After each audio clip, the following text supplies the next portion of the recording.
الحمد لله رب العالمين والصلاة والسلام على سيد المرسلين أما بعد فأعوذ بالله من الشيطان الرجيم بسم الله الرحمن الرحيم الصلاة والسلام عليك يا رسول الله وعلى آلك وأصحابك يا حبيب الله الصلاة والسلام عليك يا نبي الله وعلى آلك وأصحابك يا نور الله. سرکار مدینہ راحت قلب و سینہ صلی اللہ تعالی علیہ وآلہ وسلم کا فرمان عالی شان ہے، جو مجھ پر ایک مرتبہ درود پڑھتا ہے اللہ تعالی اس پر 10 رحمتیں نازل فرماتا ہے، اس کے 10 گناہ معاف فرما دیتا ہے اور اس کے 10 درجات بلند کر دیتا ہے. صلو علی الحبیب صلی اللہ تعالی علی محمد صلی اللہ علیہ وسلم. شرعی مسائل کے جواب دینے کے لیے حاضر خدمت ہوں. اس سے پہلے ایک بات میں عرض کروں، جیسے درود پاک کی فضیلت میں نے عرض کی کہ جو ایک مرتبہ درود پڑھتا ہے اللہ تعالیٰ اس پر 10 رحمتیں نازل فرماتا ہے. درود پاک اللہ عز و جل کے ذکر کی ایک صورت ہے اور اس کے پیارے محبوب صلی اللہ تعالیٰ علیہ وآلہ وسلم کے بھی ذکر پاک کی ایک صورت ہے. ذکر و درود ہماری زندگی کا حصہ ہونا چاہیے. اللہ تبارک و تعالیٰ کو وہ بندے بڑے پسند ہیں، وہ بڑے محبوب ہیں جو اس کا ذکر کرتے ہیں، اس کے پیارے حبیب علیہ الصلاۃ والسلام کا ذکر کرتے ہیں.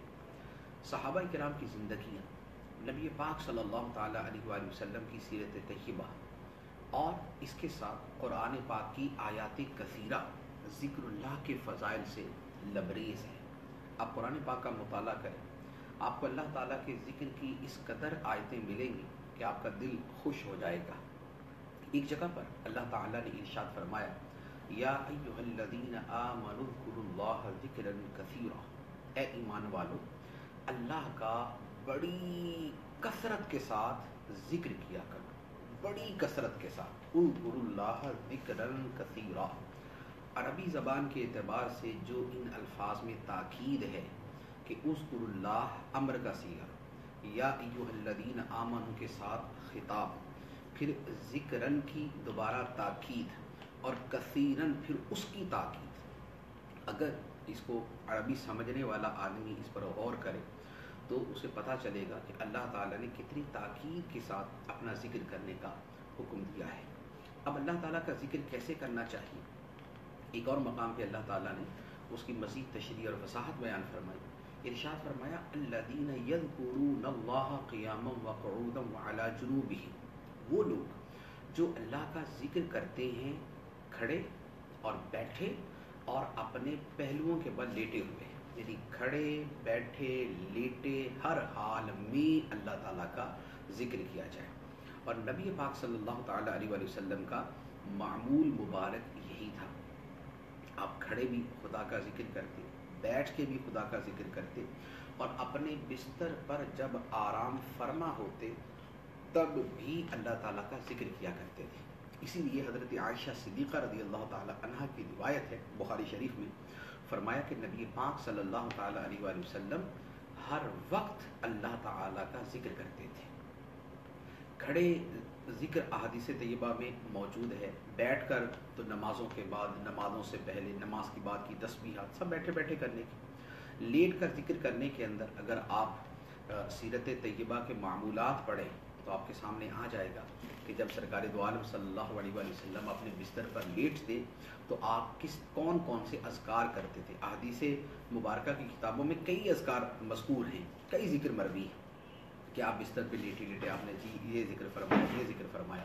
تو یہ کیا چیزیں ہیں؟ یہ اللہ تعالیٰ کا کثرت سے ذکر کرنا ہے. تو میں عرض کروں گا کہ ذکر الہی کو اپنی عادت بنا لیجیے، ذکر الہی اپنی زندگی کا حصہ بنا لیجیے.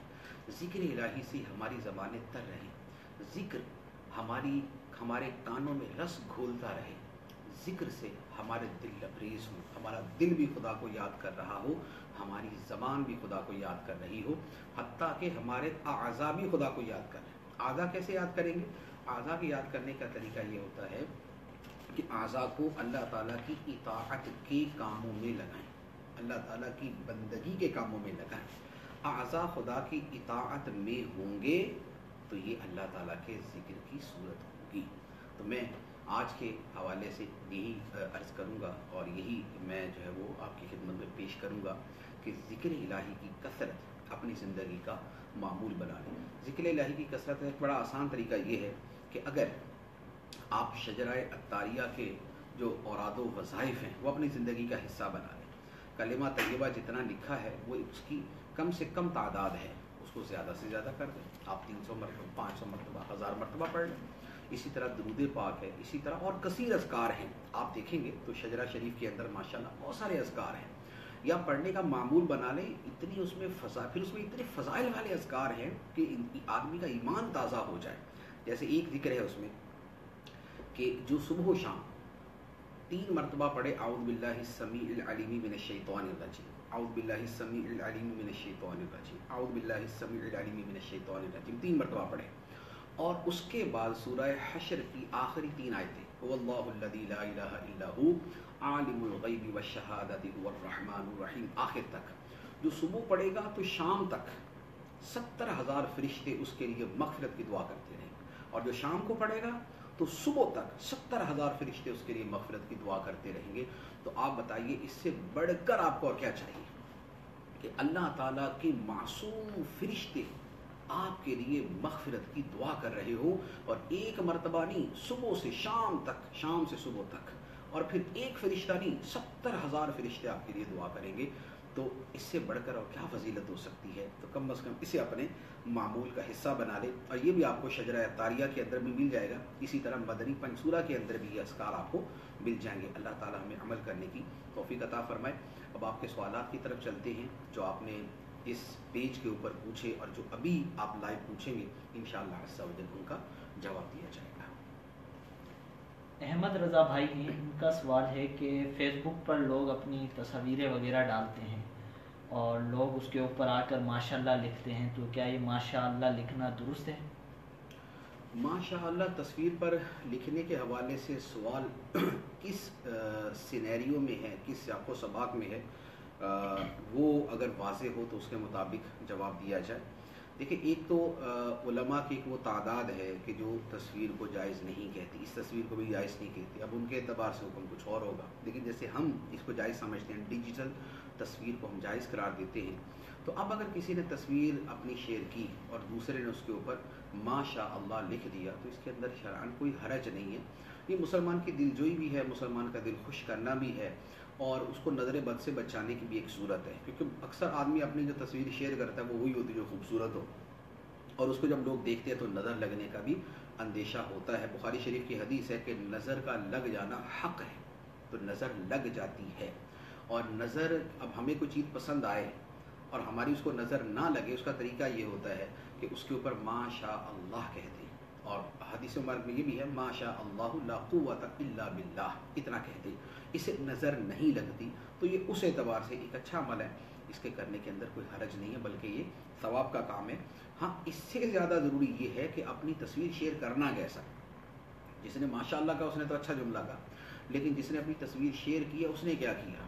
تو یہ دیکھ لیں کہ وہ حب جاہ کی وجہ سے ہے، وہ اپنی تعریف سننے کے لیے ہے، وہ لوگوں سے واہ واہ لینے کے لیے ہے، یا وہ لوگوں سے ہی ماشاءاللہ کہلوانے کے لیے ہی ہے کہ جتنے لوگ میری تصویریں دیکھیں گے ہر بندہ بولے گا واہ جی واہ، کیا بات ہے جی، ماشاءاللہ سبحان اللہ، کیا پیاری تصویر ہے جی، کیا کیسے لگ رہے آپ، کیا آپ نے پوز دیا۔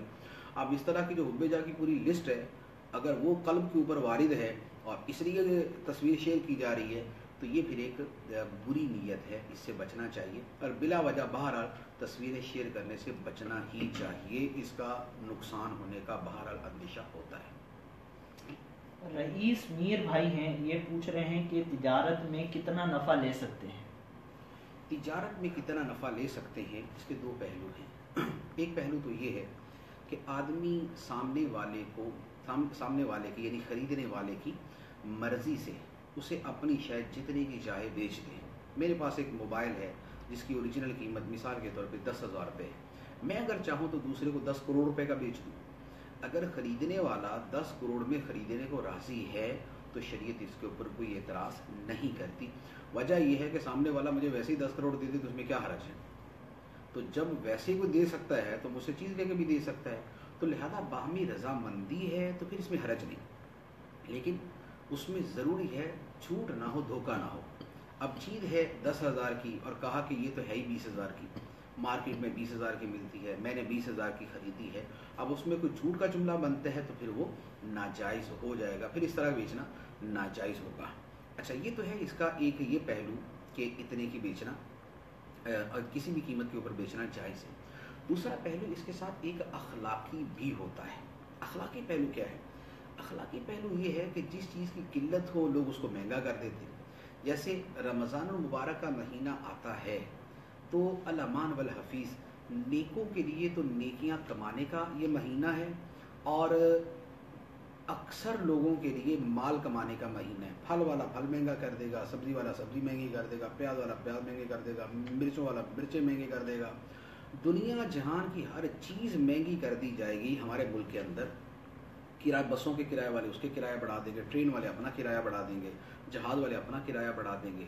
یعنی ایک عجیب و غریب سا ایک حرص، طمع، لالچ اور لوٹ کھسوٹ والا ایک ذہن ہوتا ہے کہ بس جیسے تیسے بھی ہے دوسروں کا مال کھینچ لیں۔ دوسرا بامر مجبوری بہرحال اپنی ایک رضامندی کا اظہار کرتے ہوئے اگر وہ پے کر بھی دیتا ہے، اس کو قیمت ادا کر بھی دیتا ہے، تو کچھ اخلاقی تقاضے بھی تو زندگی کے ہوتے ہیں نا۔ ہر شے جو ہے وہ قانون کے اوپر نہیں چلنی ہوتی، قانون کے ساتھ ایک احسان، ایک اخلاق، ایک محبت، ایک خیر خواہی کا معاملہ بھی چلتا ہے۔ نبی پاک صلی اللہ علیہ وآلہ وسلم نے فرمایا کہ دین تو ہے ہی خیر خواہی، دوسرے کا بھلا چاہنا، تو لہذا جب کوئی ضرورت کی چیز ہے اور اس کی شارٹیج ہے تو وہاں پر اس کو مہنگا نہ کیا جائے۔ رات کو 2 بجے پتہ ہے کہ ایک بندے نے اگر ایک جگہ سے دوسری جگہ جانا ہے تو بڑا مجبور ہے، رکشے والا 100 کی جگہ 500 روپے اس سے کرایہ لیتا ہے۔ اب یہ کہاں کی اخلاقیات ہے، یہ کہاں کی خیر خواہی ہے؟ اسی طرح اور 20 چیزیں ہیں۔ ہم جس معاشرے میں رہتے ہیں میرے خیال میں صبح سے شام تک ہمارے سامنے بلا ناغہ اس کی مثالیں آتی ہیں۔ ان چیزوں سے اجتناب کرنا چاہیے۔ جب ایک بندہ دوسرے کو یوں اس سے کھینچنے کی کوشش کرتا ہے نا، تو جب دوسرے کی باری لگتی ہے تو وہ بھی کھینچنے کی کوشش کرتا ہے، پورے معاشرہ کا حرص و طمع کے اندر ڈوب جاتا ہے۔ تو یہ طرز عمل بہرحال مناسب نہیں ہے۔ احمد رضا بھائی ہیں، ان کا سوال ہے کہ دین آسان ہے، مولویوں نے مشکل کر دیا ہے۔ یہ ایک ایسے فضول سا جو ہے نا جملہ ہے کسی کا، جنہوں نے سوال کیا ہے انہوں نے تو کسی کا کوٹ کیا ہوگا، ان کا اپنا جملہ تو نہیں ہوگا۔ اپنا جملہ تو بہرحال پھر قابل توجہ ہے۔ دین آسان ہے، مولویوں نے مشکل کر دیا، یہ پتہ نہیں کہاں کس جاہل نے یہ جملہ بول دیا۔ 5 نمازیں تو دین اسلام میں ہیں، لوگوں کو 5 نمازیں بھی مشکل لگتی ہیں۔ رمضان کے جون جولائی کے اندر بھی اگر روزے آ جائیں رمضان کے تو وہ رکھنا فرض ہی ہیں، تو نفس کے بندوں کو وہ روزے بھی مشکل لگتے ہیں۔ حج کا سفر اگر جون جولائی میں بھی آئے تو مینا عرفات کی گرمی سے آدمی کی طبیعت صاف ہو جاتی ہے، تو وہ لازم ہے۔ جب وہ لازم ہے تو وہ کیا آسان ہے؟ اسی طرح جو ہے وہ زکوٰۃ دینا، ایک آدمی کی 1 ارب پتی ہے، 1 ارب روپے کے اوپر 2.5 کروڑ روپیہ زکوٰۃ ہے، اس کی جان نکل جائے گی 2.5 کروڑ دیتے ہوئے۔ تو یہ کیا مولویوں نے کیا؟ یہ 5 نمازیں مولویوں نے فرض کی؟ کیا رمضان کے روزے مولویوں نے فرض کیے ہیں؟ کیا گرمی کا حج جو ہے وہ مولویوں نے فرض کیا ہے؟ کیا 2.5% زکوٰۃ مولویوں نے فرض کی ہے؟ کیا جہاد جب اس کی شرائط پائی جائیں تو فرض ہے، جس میں بندے کی جان بھی چلی جاتی ہے، تو یہ جہاد کیا مولویوں نے فرض کیا؟ تہجد نبی پاک علیہ السلام کی سنت ہے، کیا تہجد مولویوں نے بنائی ہے؟ صبح 2:30 بجے، 3 بجے، 4 بجے، 5 بجے، سحری سے پہلے، سحری کے وقت میں یعنی فجر سے پہلے، جو سرد علاقوں کے اندر کینیڈا یورپ کے اندر اگر اٹھنا پڑے تو پتہ چل جاتا ہے کہ اس وقت وضو کرنا کیسا ہے۔ تو یہ تہجد کیا مولویوں نے ڈالی ہے؟ یہ اللہ تعالیٰ نے قرآن پاک میں فرمایا وَمِنَ اللَّيْلِ فَتَهَجَّدْ بِهِ نَافِلَةً لَكَ۔ تو یہ بالکل اچھا۔ اسی طرح حلال و حرام، سود کیا مولویوں نے حرام کیا یا اللہ تعالیٰ نے حرام کیا؟ رشوت مولویوں نے حرام کیا، اللہ تعالیٰ نے حرام کی؟ تو اس طرح کے جاہلوں کے سوالوں کا جواب جو ہے نا وہ یہی ہے کہ سوائے لعنت اللہ علی الکاذبین کے اور اس کے علاوہ کچھ نہیں کہا جا سکتا۔ لجپال بھائی ہیں جہلم سے، یہ پوچھ رہے ہیں کہ مفتی صاحب آپ نے درس نظامی کتنی عمر میں کر لیا تھا؟ درس نظامی میں نے سن 2000 میں مکمل کیا تھا اور 1977 کی میری پیدائش ہے، تو اس اعتبار سے تقریباً 23 سال کی عمر بنتی ہے۔ 23 سال کی عمر میں نے درس نظامی مکمل کیا تھا۔ حسنین ملک بھائی یہ پوچھ رہے ہیں کہ وادی عقیق کے بارے میں حدیث میں کوئی ذکر ہے یا نہیں؟ وادی عقیق کا حدیث میں تذکرہ ہے۔ نبی پاک صلی اللہ تعالیٰ علیہ وآلہ وسلم نے قرآن پاک سیکھنے اور اس کی آیات کی تلاوت کی فضیلت کے اندر وادی عقیق کا تذکرہ فرمایا ہے۔ حدیث مبارک کچھ اس طرح ہے جو میرے دل میں آ رہی ہے کہ تم میں سے کسی کو پسند ہے کہ وہ وادی عقیق یا بطحان جائے اور وہاں سے ایک یا دو اونٹنیاں بغیر قطع رحمی یعنی رشتہ توڑے اور بغیر خون بہائے لے آئے تو صحابہ نے عرض کیا یا رسول اللہ ہمیں کیوں پسند نہیں ہوگی؟ تو ارشاد فرمایا کہ تم میں سے کسی کا قرآن کی ایک آیت سیکھنا ایک اونٹنی کو حاصل کرنے سے بہتر ہے، 2 آیتیں سیکھنا 2 اونٹنیوں کو حاصل کرنے سے بہتر ہے۔ تو یہ جو حدیث مبارک ہے اس کے اندر وادی عقیق کا تذکرہ موجود ہے۔ اس کے علاوہ بھی احادیث مبارکہ میں ہو سکتا ہے، ایک حدیث میرے ذہن میں آئی ہے لیکن اگر سرچ کریں تو ہو سکتا ہے بہت ساری احادیث سامنے آ جائیں۔ محمد عقیب بھائی ہیں، ان کا سوال ہے کہ کنڈے جائز ہیں یا ناجائز؟ کنڈے جائز ہے، کنڈے کے اندر کیا مسئلہ آ گیا؟ پیالہ جائز ہے تو کپ جائز ہے، گلاس جائز ہے، تو کنڈوں کے اندر کیا پرابلم ہو گیا کہ وہ ناجائز ہو جائے گا؟ کنڈے بھی جائز ہے، کنڈے مٹی کے برتن کو بولتے ہیں، مٹی کے برتن میں کیا مسئلہ ہے؟ مٹی کا برتن جائز ہی جائز ہے، لوہے کا بھی جائز ہے، پیتل کا بھی جائز ہے، تو کنڈے میں کیا مسئلہ ہے؟ ہاں رہا یہ بات کہ بھی کنڈے کے اندر ختم دلایا جاتا ہے، تو ختم دلانا جو ایصال ثواب کی صورت ہے۔ ایصال ثواب کیا ہے کہ آدمی اپنے عمل کا ثواب دوسرے کو پہنچاتا ہے، اپنے عمل کا ثواب دوسرے کو پہنچانا یہ حدیث مبارک احادیث مبارکہ سے ثابت ہے۔ ایک صحابی کی والدہ کا انتقال ہوا، نبی پاک علیہ الصلوۃ والسلام کی بارگاہ میں حاضر ہو کے عرض کیا یا رسول اللہ میری والدہ کا اچانک انتقال ہو گیا، اگر انہیں کچھ بولنے کا موقع ملتا تو وہ صدقہ کرنے کا کہتی، تو کیا میں ان کی طرف سے اگر صدقہ کروں تو انہیں ثواب ملے گا؟ تو نبی پاک علیہ الصلوۃ والسلام نے فرمایا کہ ہاں انہیں ثواب ملے گا۔ تو یہ صریح بخاری شریف کی حدیث مبارک موجود ہے کہ فوت شدہ کی طرف سے، فوت شدہ سے مراد کہ دوسرے کی طرف سے، ضروری نہیں ہوتا فوت شدہ کی طرف سے ایصال ثواب کیا جائے، زندہ کی طرف سے بھی ہو سکتا ہے، یعنی میں اپنا ثواب کسی زندہ آدمی کو بھی دے سکتا ہوں، فوت شدہ کو دینا ضروری نہیں ہوتا۔ تو یہ حدیث مبارک کے اندر موجود ہے کہ دوسرے کو ثواب پہنچایا جا سکتا ہے۔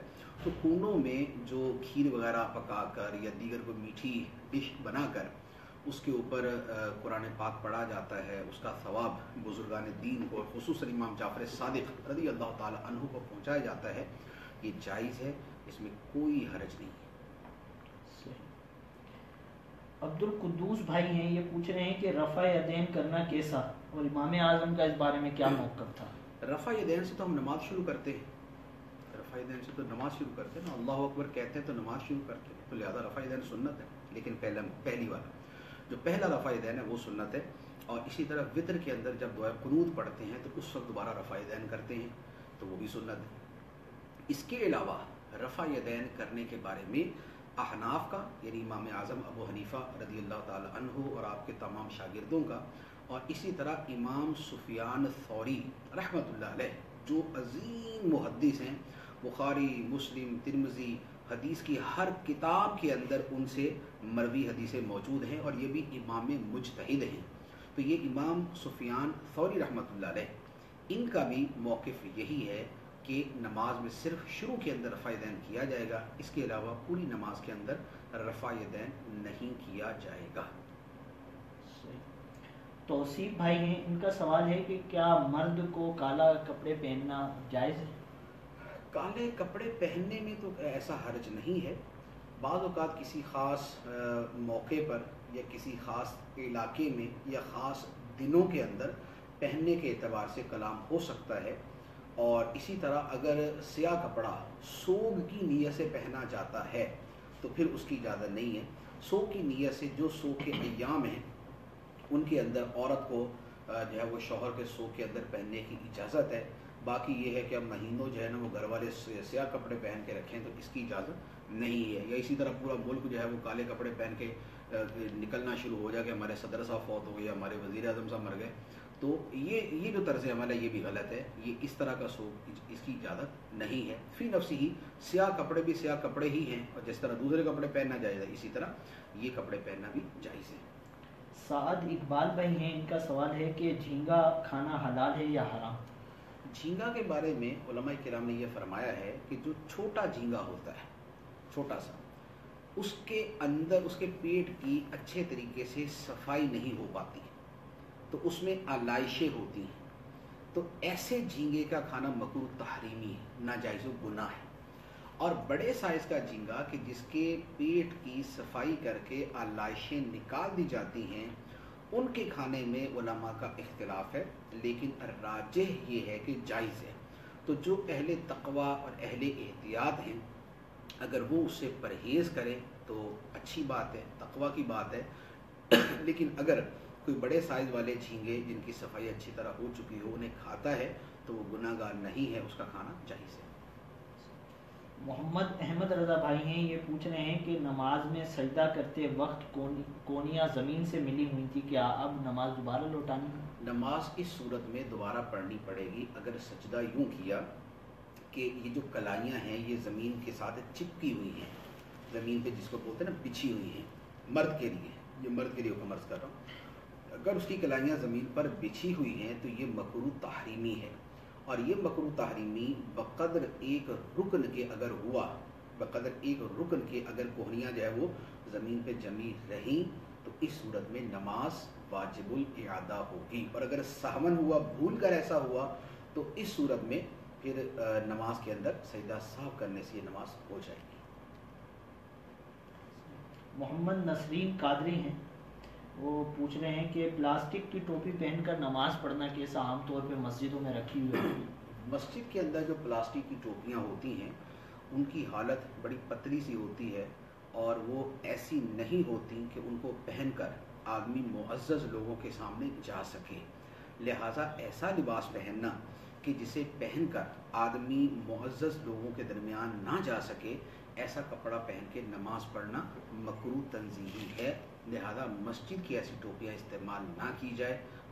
سب سے افضل تو یہ ہے کہ ہمیشہ آپ کے سر پہ ٹوپی ہونی چاہیے، لیکن بالفرض اگر آپ یہ نہیں کرتے تو کم از کم آپ کی جیب میں ٹوپی ہونی چاہیے یا آپ کے پاس ٹوپی موجود ہونی چاہیے کہ نماز کا وقت آئے تو ایسی ڈھنگ کی اچھی صاف ستھری ٹوپی پہنے کہ جس کے پہننے سے بندے کو شرم نہ آئے کہ اگر کسی دوسرے کے پاس وہ جاتا. غلام مصطفیٰ بھائی ہیں، پوچھ رہے ہیں کہ جو لوگ علماء کو گالیاں دیتے ہوں ان کے ساتھ رابطہ رکھیں یا چھوڑ دیں؟ ایسے لوگ فاسق ہیں، فاجر ہیں، ظالم ہیں، خائن ہیں، اور ایسے لوگ خبیث القلب ہیں جو علماء کو گالیاں دیتے ہیں. اللہ اور اللہ کے رسول صلی اللہ علیہ وآلہ وسلم علماء کی شان بیان کرتے ہیں. جن کی شان اللہ بیان کرے، اللہ کے رسول بیان کرے، اگر کوئی ان کو گالیاں دیتا ہے تو اس سے بڑھ کے خبیث آدمی اور کون ہو سکتا ہے. لہذا جو علماء کو گالیاں دیتے ہیں ایسے لوگ جہنم کے کتے ہیں. ان لوگوں سے ہرگز کوئی تعلق نہ رکھا جائے. شیخ صدیقی بھائی ہیں، یہ پوچھ رہے ہیں کہ جس جگہ میں کام کرتا ہوں تو وہاں کی بجلی سے اپنا موبائل بھی چارج کر لیتا ہوں، تو یہ درست ہے؟ جس جگہ بھی کام کرتا ہے وہاں پر عام طور پہ چھوٹی موٹی چیزوں کی اجازت ہوتی ہے. موبائل چارجنگ کے اندر کوئی اتنی زیادہ بجلی استعمال نہیں ہوتی، اور عرف اور عادت یہی ہے کہ اس پر کوئی کلام نہیں کرتا، مالک کو بھی اس پر اعتراض نہیں ہوتا. تو اگر تو واقعتاً ایسی ہی صورت ہو تو اس میں کوئی حرج نہیں. لیکن اگر کسی سیٹھ نے، مالک نے صراحتاً منع کیا ہوا ہے کہ بھائی آپ نے یہاں موبائل چارج نہیں کرنا، تو چونکہ بجلی اس کی ہے لہذا اب چارج کرنے کی اجازت نہیں ہوگی. سرکاری اداروں میں عرف کیا ہے یہ وہاں کا جو وہاں کے آفیسرز ہیں وہ بتا سکتے ہیں، لہذا ان سے پوچھ کے اس کے مطابق عمل کریں. اور وقف کے اداروں میں سے بہت زیادہ احتیاط کی جائے. یعنی ایسا نہیں ہے کہ آپ مسجد میں جہاں جا کے چارجنگ پہ لگا دیں. مسجد میں تو یوں چارجنگ پہ لگانا جائز ہی نہیں ہوگا. کوئی اعتکاف بیٹھا کافی دنوں کے لیے، اب وہ چارج کرتا ہے اور تو اس کے لیے اجازت کی صورت ہے، اگرچہ اس میں بھی بہتر یہ ہے کہ بعد میں وہ پیسے ادا کر دے، بجلی کی بقدر پیسے ادا کر دے. لیکن اس سے زیادہ جو ضروری مسئلہ میں وہ عرض کرتا ہوں، چارجنگ اتنا بڑا میٹر نہیں ہوتا. سیٹ کی طرف سے اجازت ہے کہ جناب چارج کر لو، اس کی تو اجازت ہے، لیکن ایک ایک گھنٹہ وہاں بیٹھ کے فون کرنے کی اجازت نہیں ہے. یہ جو ہمارے ہاں ماحول بنا ہوا سرکاری غیر سرکاری دونوں جگہ پہ، پہلے میں سمجھتا تھا کہ سرکاری اداروں کے اندر ہی ایسی جو ہے نا وہ حرام خوری چلتی ہے، لیکن اب پتہ چلا کہ پرائیویٹ کے اندر بھی یہی حال ہوا پڑا ہے کہ آپ جاتے ہیں اور جس آدمی سے آپ کو کام ہے وہ بھائی صاحب موبائل کے اوپر پتہ نہیں کس سے لگے ہوئے ہیں باتیں کرنے. اب اس کی باتیں ختم نہیں ہو رہی، مالک کا کام نہیں ہو رہا، سیٹھ کا کام نہیں ہو رہا، آفس کا ستیہ ناش ہوا پڑا ہے، کام جو ہے نا وہ بیچارہ گھسڑ کے چل رہا ہے. کیوں؟ اس لیے کہ آدھی قوم تو فیس بک پہ بیٹھی ہوئی ہے، آدھی تو موبائل کے اوپر بیٹھی ہوئی ہے. تو اب یہ جو ہے کہ آفس کے اندر جا کے اب فیس بک کھولا تو پہلے آدھا گھنٹہ اس کو شرف بخشا، اس کے بعد یوٹیوب پہ پہنچے پھر اس کو دیکھتے رہے، اب اس کے بعد ٹویٹر پہ چلے گئے پھر اس کو دیکھ لیا، اب اس کے بعد 70 قسم کے اور جو اس طرح کے پیجز ہیں ان پہ چلے گئے. اب اس کے بعد تھوڑا سا جب ان سے بور ہو گئے نا تو اب تھوڑا سا جس کو بولتے ہیں نا کہ ٹیسٹ کی تبدیلی کے لیے تھوڑا سا کام بھی کر لیا. یہ انداز حرام حرام حرام جہنم میں لے جانے والا کام ہے.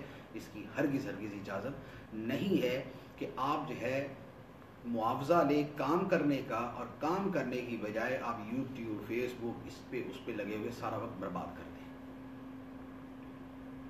معوذ احمد بھائی ہیں، پوچھ رہے ہیں کہ کیا تقدیر کے تحت ہم مجبور ہیں؟ معوذ ویسے یہ نام پتہ نہیں کیا ہے، لفظ تو معوض بنتا ہے. معوض کا مطلب ہوتا ہے کہ جس کو پناہ دی گئی، اسے معوض کہتے ہیں. تو تقدیر کے تحت ہم مجبور ہیں، یہ سوال ہے. یہ نا، یہ میں جملہ نہیں بولے، سوال دہرا رہا ہوں.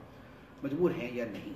تو عرض یہ ہے کہ ہم ہزاروں کام جو کرتے ہیں وہ اپنے اختیار سے ہی کرتے ہیں.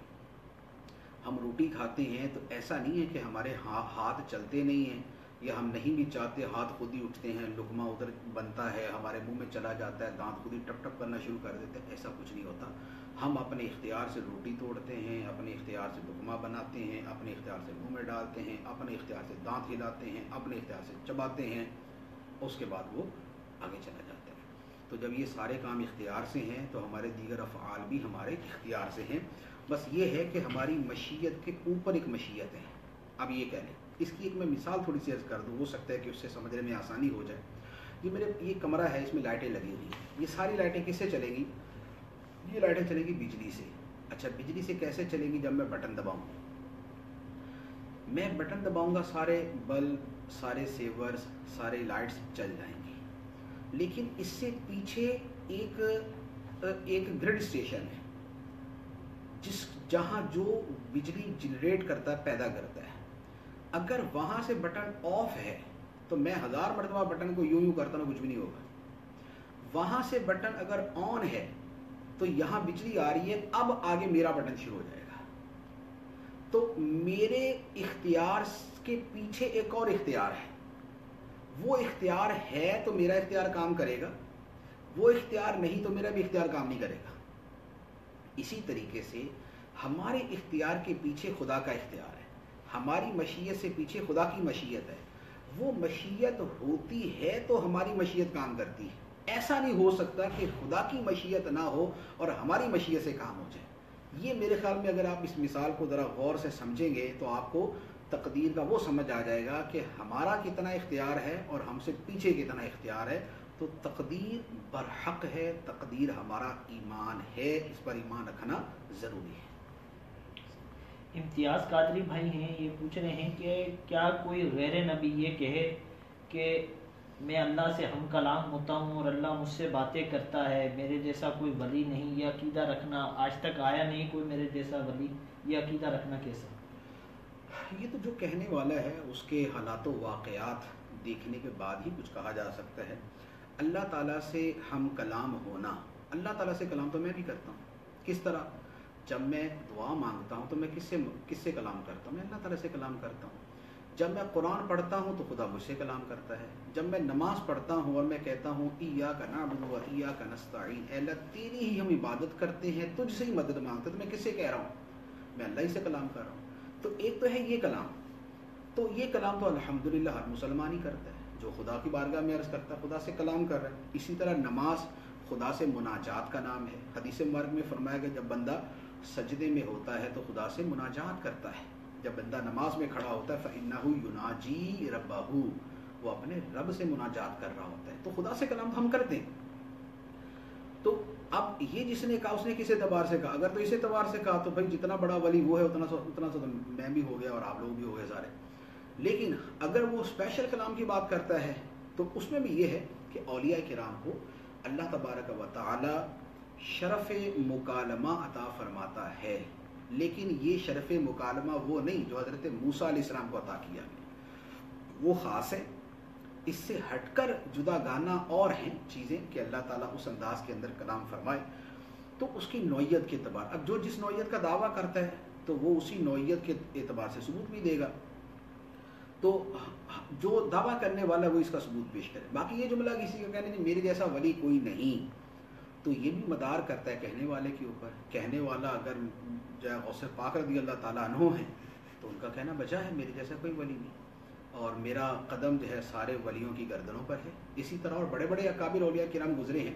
مجدد الافسانی رحمۃ اللہ علیہ کے بڑے پیارے جملے اس حوالے سے ہیں. آج کے زمانے میں بھی ہو سکتا ہے کہ کوئی ولی ایسا ہو کہ جو ایسا جملہ بول دے، لیکن اگر کوئی پرلے درجے کا جاہل مطلق، جس بیچارے کو استنجے کے مسائل نہیں آتے، اور جس کو معرفت کی جو ہے نا میم نہیں آتی، اور جس کو جو ہے وہ سوائے دعووں کے اور کچھ نہیں آتا، اور وہ بولتا ہے جی میرے جیسا ولی آج تک آیا کوئی نہیں اور میں خدا سے باتیں کرتا ہوں، تو ایسا آدمی جاہل ہے. اور اس کو شیطان نے جو ہے نا کرشمے دکھائے ہوئے، اب وہ شیطان کے کرشموں کی وجہ سے اس طرح کی باتیں کر رہا ہے تو کچھ کہہ نہیں سکتے.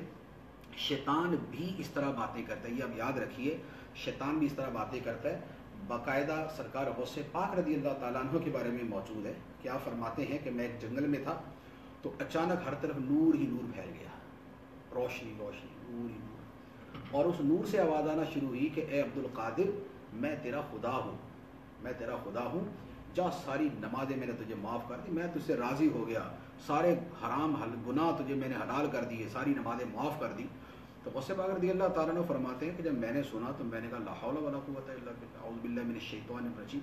جب میں نے یہ پڑھا تو سارا نور جو ہے وہ تاریکی میں بدل گیا، اندھیرا چھا گیا، اور شیطان ظاہر ہو کے کہنے لگا اے عبد القادر، تیرے علم نے تجھے بچا لیا. تو غوث پاک فرماتے ہیں کہ میں نے کہا مجھے میرے علم نے نہیں، میرے رب کے فضل نے بچا لیا. تو اب یہ دیکھیں کہ شیطان باتیں کر رہے ہیں. تو شیطان بھی کسی سے کلام کر کے بول سکتا ہے، وہ نور دکھائے، تجلیات دکھائے، عرش معلیٰ جیسی کوئی چیز دکھا دے، تو بندے کو کیا پتا عرش کیسا ہے. اعلیٰ حضرت علی رحمہ کی ایک کتاب ہے مقال العرفاء باعزاز الشرع والعلماء، اس میں اعلیٰ حضرت نے بڑی خوبصورت اس میں چیزیں لکھی ہیں. اس کا بنیادی موضوع یہ ہے کہ شریعت کا منکر اگر طریقت کا دعویٰ کرے گا تو پرلے درجے کا مردود ہوگا. بات یہ اس میں فرمایا، اس موضوع اس کا یہ ہے. اس میں اعلیٰ حضرت علی رحمہ نے فرمایا کہ شیطان ایسے ایسے کرشمے دکھاتا ہے کہ بندہ جو ہے نا وہ کہتا ہے جی بس مجھ سے بڑا ولی کوئی نہیں. شیطان ایسے کرشمے دکھاتا ہے کیا کہ اس کو خواب میں کیا بعض اوقات بیداری کے اندر روشنی روشنی، نور ہی نور ہو گیا، فرشتے اوپر سے نیچے آ رہے ہیں، نیچے سے اوپر جا رہے ہیں، آسمان کے دروازے کھل رہے ہیں، عرش نظر آ گیا، عرش کے اوپر کوئی بیٹھا ہوا نظر آ گیا. اب وہ بندہ کہتا ہے اوہ واہ جی واہ، یہ تو فرشتے بھی جا رہے ہیں، آ رہے ہیں، نوری مخلوق، آسمان کے دروازے کھل گئے، عرش نظر آ گیا، خدا کے جلوے، سب کچھ شیطان کر رہا ہوتا ہے. کیونکہ اللہ تعالیٰ اس سے پاک ہے کہ وہ عرش کے اوپر یوں بیٹھا ہو جیسے ہم کرسی کے اوپر بیٹھے ہو. اللہ تعالیٰ تو ایسا نہیں. تو اب وہ کیا تھا، وہ شیطان کے سارے جو ہے نا وہ چکر تھے. آج کل تو کیمرہ ٹرک سے اس طرح سارا کچھ کیا جا سکتا ہے، تو شیطان تو بہت ایکسپرٹ ہے ان کاموں کے اندر، تو وہ تو پتہ نہیں کیا سے کیا کروا دیتا ہے. تو اب یہ جو اس طرح کے دعوے کرنے والے نہیں، میرے جیسا ولی کوئی نہیں، میں خدا سے باتیں کرتا ہوں، خدا مجھ سے باتیں کرتا ہے، پتہ نہیں خود وہ خدا سے باتیں کرتا ہے یا شیطان سے باتیں کرتا ہے. تو یہ اس کی اس حالت اور کیفیت کے اوپر ہے. با شرع، پابند شرع، اور اس کے حق میں دوسرے اہل معرفت گواہی دیں تو بات مانی جا سکتی ہے. تو ورنہ تو ادھر جو ہے نا بہت سارے پاگل ہیں جن کو پاگل خانے میں جمع کرانا چاہیے. محمد احمد رضا بھائی ہیں، پوچھ رہے ہیں کہ مفتی صاحب آج کل آپ کی تصنیفی مصروفیات کیا ہیں؟ تصنیفی مصروفیات جو ہے آج کل میں سیرت الانبیاء تصنیف کر رہا ہوں. انبیاء علیہم الصلاۃ والسلام کی سیرت طیبہ، جس کو عام طور پہ قصص الانبیاء کہا جاتا ہے. تو جو ہم کتاب لکھ رہے ہیں وہ سیرت الانبیاء کے نام سے ہے. تو وہ چل رہی ہے، اس کے تقریباً 600-700 صفحات مکمل ہو چکے ہیں. مزید انشاءاللہ عز و جل 500 سے 600 صفحات ہوں گے. تو یہ 1400-1500 صفحات کے اندر یہ کتاب مکمل ہو جائے گی. حضرت یوسف علیہ الصلاۃ والسلام کے ذکر مبارک تک یہ کتاب پہنچ چکی ہے. تو آج کل تصنیفی مصروفیات یہی ہے. بقیہ پوسٹ ہیں وہ لکھی جا رہی ہیں، وہ سوشل میڈیا پہ میرے پیج کے اوپر آتی ہے. یہ ایک پوسٹ جو ہوتی ہے نا یہ پورے 10 صفحے کے برابر ہوتی ہے، جتنی اس پہ محنت کرنی پڑتی ہے، دماغ لڑانا پڑتا ہے. تو یہ سوشل میڈیا والوں کی مہربانی ہے، اس کے اوپر اتنا کام کرنا پڑتا ہے. اسلامی بہن کا سوال ہے، پوچھ رہی ہیں کہ بے وضو یا مخصوص ایام میں آیت کریمہ وغیرہ پڑھ سکتی ہیں؟ بے وضو تو پڑھنے میں کوئی حرج ہی نہیں ہے. بے وضو قرآن پڑھنے میں کوئی حرج نہیں ہے. بے وضو قرآن چھونا منع ہے، آیت قرآنیہ کا چھونا منع ہے، پڑھنے میں حرج نہیں. اور غسل فرض ہو اگر حالت جنابت ہے یا حیض النفاس کی حالت ہے یا اس سے پاکی کے بعد ابھی ناپاکی کی کا وقت چل رہا ہے، تو ایسی صورت میں آیت کریمہ پڑھنے کی 2 صورتیں ہیں. ایک تو قرآن کی آیت کے طور پر پڑھنا، یہ جائز نہیں ہے، قرآن کی آیت کے طور پر پڑھنا جائز نہیں. لیکن اگر خالصتاً ذکر الہی ثناء الہی کی نیت ہو، کیونکہ جو کلمہ ہے وہ اللہ کی ثنا اور ذکر پر مشتمل ہے، تو اگر ثنا و ذکر کی نیت ہو تو پھر اس کو پڑھنے میں حرج نہیں، پھر یہ جائز ہے۔ وقاص حسین مصطفی ہیں، پوچھ رہے ہیں کہ غیر برادری میں شادی کا شرعی حکم کیا ہے؟ غیر برادری میں شادی اگر تو لڑکے کے حوالے سے سوال ہے پھر تو کوئی حرج نہیں۔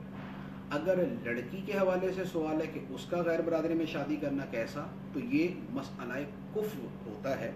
مسئلہ کفر کے اندر ایک تو سیدھی بات ہے کہ اگر جو باپ ہے اگر وہ راضی ہے، یا باپ نہیں اور اس کے بعد جو ولی اقرب ہے، قریبی ترین سرپرست ہے شرعی، اگر وہ راضی ہے تو اس کے اندر کوئی حرج نہیں ہے، اس میں کوئی مسئلہ نہیں ہے۔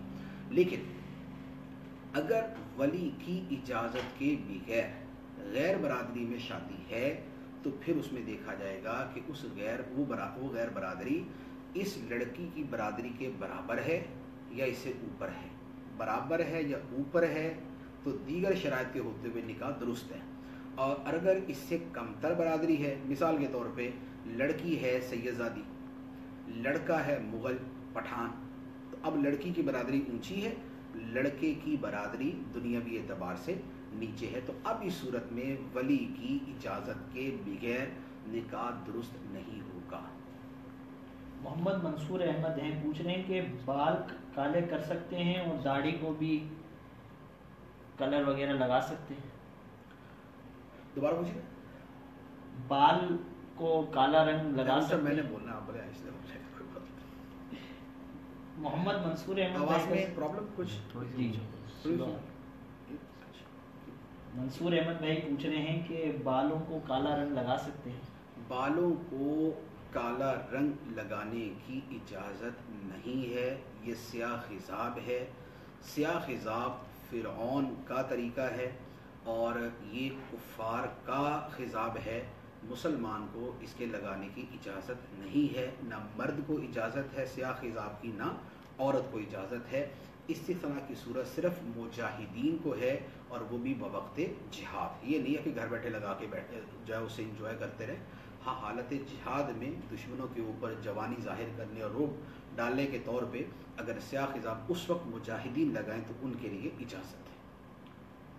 محمد شعیب بھائی کا سوال ہے، پوچھ رہے ہیں کہ میاں بیوی کو نامحرم کہہ سکتے ہیں کیونکہ محرم سے تو نکاح ہمیشہ کے لیے حرام ہوتا ہے؟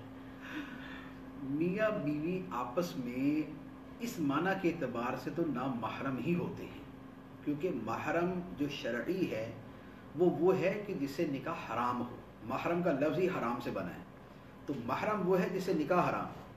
تو اگر میاں بیوی ایک دوسرے کے محرم ہیں تو پھر تو نکاح جائز نہیں ہوگا، تو اس معنی کے اعتبار سے تو یہ نامحرم ہی ہیں۔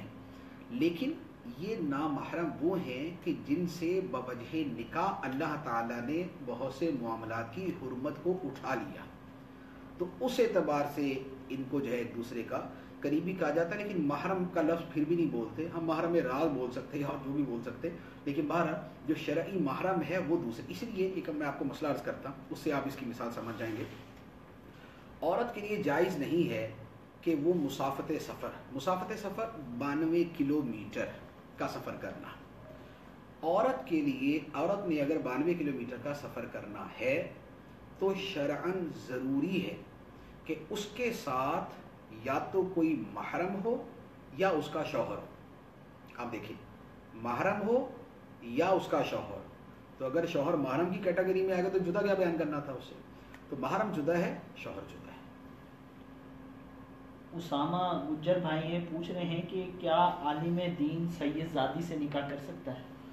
عالم دین سید زادی سے نکاح کرنے کی دو صورتیں ہیں۔ ایک یہ ہے، اول تو یہ ہے برادری اگر وہ بھی سید یا پھر تو مسئلہ ہی نہیں ہے نا، یہ سوال اسی اعتبار سے ہے کہ عالم غیر سید ہے، لڑکی سید ہے، سید زادی۔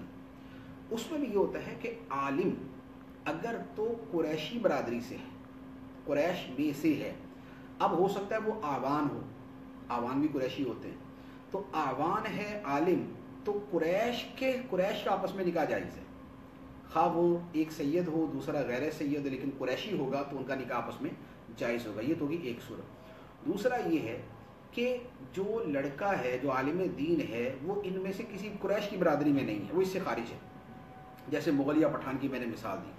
اس صورت میں یہ ہے کہ اگر تو وہ بہت بڑا مشہور معظم معزز معروف عالم دین ہے کہ جس کے نام کے ڈنکے ہیں اور جس سے شادی کرنا معاشرے کے اندر باعث فخر اور باعث عزت سمجھا جاتا ہو، ایسا اگر عالم ہے تو اس کا نکاح سید زادی سے ہو سکتا ہے۔ یہ نہیں ہے کہ کسی نے ابھی اللہ ثانیہ پڑھا ہے اور وہ ابھی چھوٹا موٹا عالم بنا اور اس کی شادی جائز ہو جائے، یہ مسئلہ نہیں۔ معروف معزز معظم مسلمین عالم دین، اس کا نکاح غیر کف ہونے کے باوجود سید زادی کے ساتھ ہو سکتا ہے۔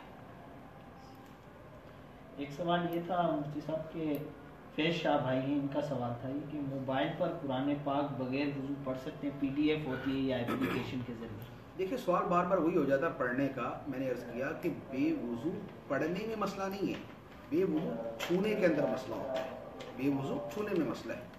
تو بے وضو چھونا جائز نہیں ہوتا، لیکن موبائل کا معاملہ جدا ہے۔ Mobile, iPad, laptop, computer, ان کی اسکرین، اس کا مسئلہ جدا ہے، ان کو بے وضو چھو سکتے ہیں۔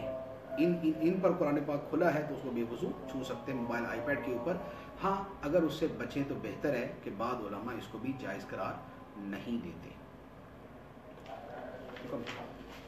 ہمارے ہاں اذان شروع ہونے والی ہے۔ اللہ تبارک و تعالی ہم نے جو سیکھا ہے اس پر عمل کرنے کی توفیق عطا فرمائے۔